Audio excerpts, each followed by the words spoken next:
Yo guys, what's going on? Monday to 6 here, back at the 2004 Ford Explorer Sport Track, and today we're going to be changing out the spindle and the brake rotor on the Sport Track.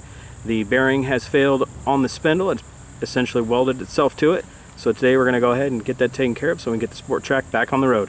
Alright guys, hope you enjoy. Alright, before we take the wheel off here, let's come over here to this assembly. Check this out. Definitely looks like a bad bearing. There might be a little bit of rotor. But definitely, yeah, that's really bad. So if you hear that sound coming from either side of your Sport Track, it's more than likely. Look at that, it doesn't even spin very well. Let's go ahead and see. Ooh. Look at that. Ooh. Look. Ooh. Those bearings are chewed up. Ooh. Alright, let's get this off and let's get this wheel off. Take these lug nuts off and let's take a look at these bearings. Just a little precaution too. I have the jack under there with a jack stand, and I have a 6x6 underneath the rear tire, just to be safe. Alright, next we're going to go ahead and get this caliper removed. There's two bolts holding it on. Should I come back here? There's one right here, and there's another one up here. So we'll just grab our socket and a ratchet, get those two bolts removed. Bottom bolt on the caliper, getting it loose. Okay, getting this top one loose.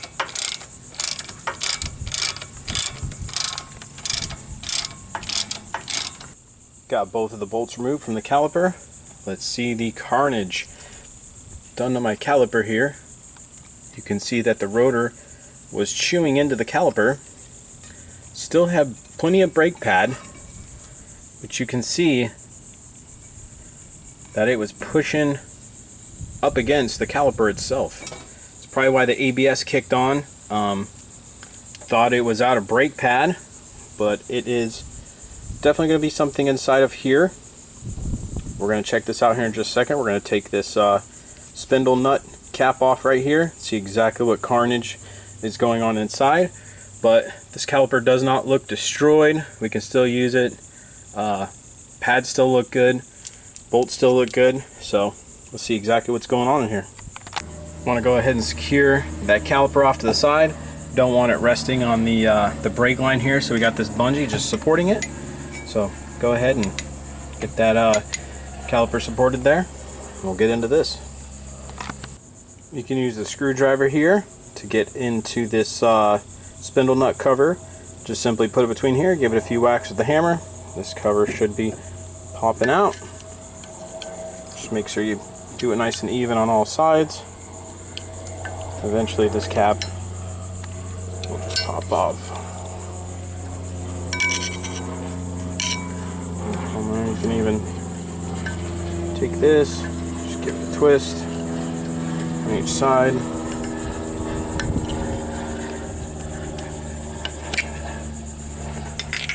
Alright, how's this looking? Okay, so that's good. This is still on here, so that means this part hasn't fallen off yet. How are we looking here? It's spinning, but there is no resistance. And it is wobbly. It is definitely those bearings that have gone bad. Let's go ahead and take this clip off, this little retainer nut here, and see exactly what's going on. Getting a little PB blaster on this nut. As soon as I took that cap off, you could smell like that burnt metallic smell. So obviously this got really hot. Don't know if my spindle is going to be destroyed or maybe just the bearings failed, but it definitely got really hot before it started getting the catastrophic failure. So let's get this nut off. Just have that PB blaster on there. Should help it. Should help be able to remove it. Okay, I got my impact on here. Alright, nut is off. Alright, so that thread looks pretty chewed up on that spindle. Not sure if I want to even run that. That's what the nut holds the whole wheel assembly on. You definitely don't want to risk that nut coming off or breaking, but those threads look pretty messed up. Probably generated a lot of heat.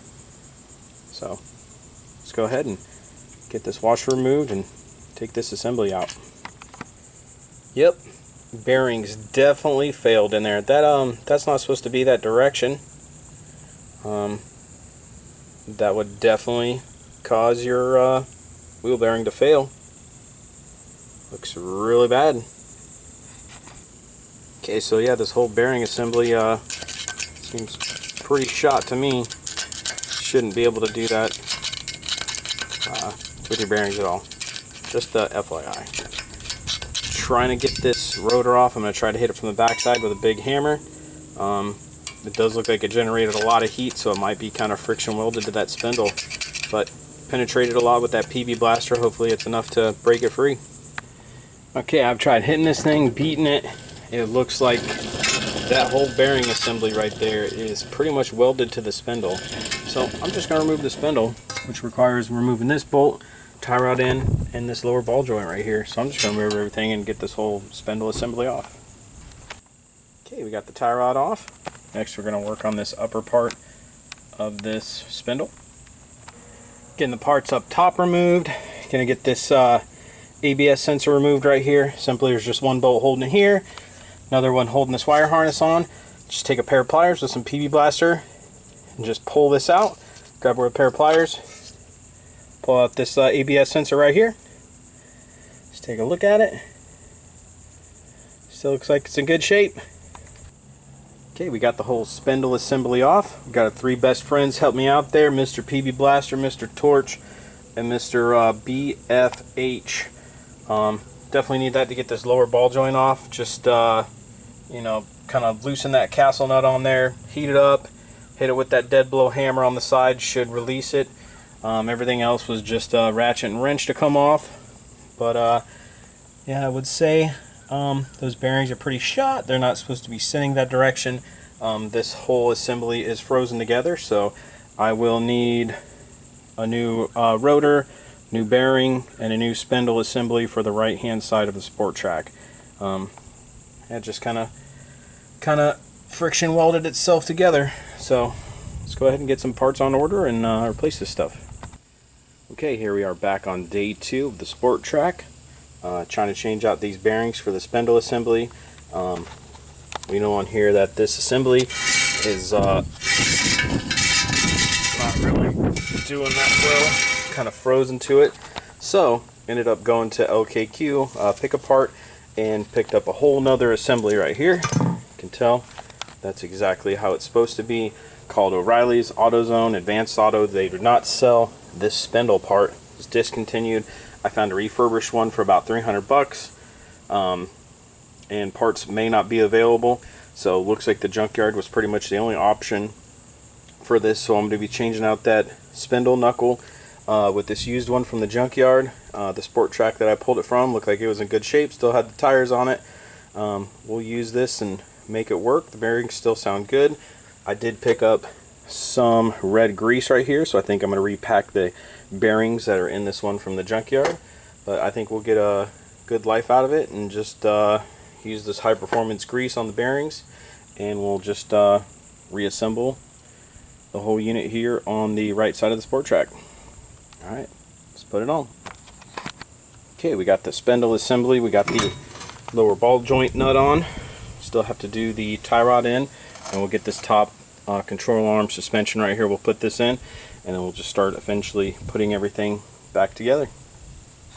While we have this apart, I'm going to go ahead and grease our fittings here. We have our tie rod and our ball joint right there. Just going to grab my grease gun, put some grease in there. Alright, we got the assembly back together, just minus the brake caliper. So we have this upper control arm, we have our tie rod in, and we have our lower ball joint all greased up. This thing's rolling good as it is, but want to go ahead and crack it open. Put some new high temp red grease in there in the bearings just to make sure it has new grease in there, and it'll last quite a while. So let's go ahead and crack this this bearing cover open, get the nut off, and we'll take this assembly off and we can start putting our grease on. Alright, here's the front bearing. I cleaned off a lot of the grease so I could inspect these bearings. Looks pretty good. They didn't use, it doesn't look like red right here, but you can tell there's red on the inside, that backside bearing. But we'll just repack this bearing right here. It actually looks pretty good. It looks like somebody recently did bearings on it, so looks like we lucked out. Right, here's the back side of this rotor and the bearing.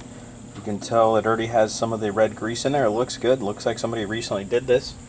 Just going to clean this spindle up here, put some new red grease on it, and we're going to repack the front bearing, and we should be good to go.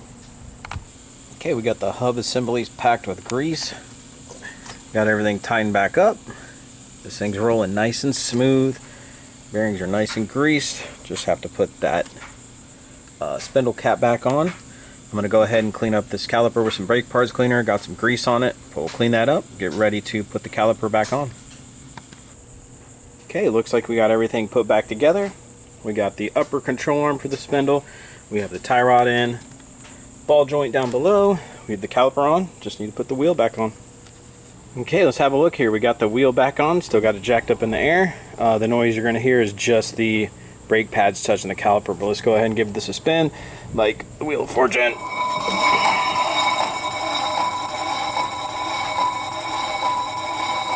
I'd say it's rolling pretty good. Rolling a lot better than it did before. Alright, gonna put the sport track down on the ground and then tighten these lugs up one more time, and that should do it. Just look at that side profile right there, the tire. It is definitely standing straight up, not leaning anymore. Definitely a good indication that the wheel bearings are good, and the spindle is nice and straight and not welded to the bearings. So, looking good. Alright y'all, hope you enjoyed the video, and as always, Monday at 6.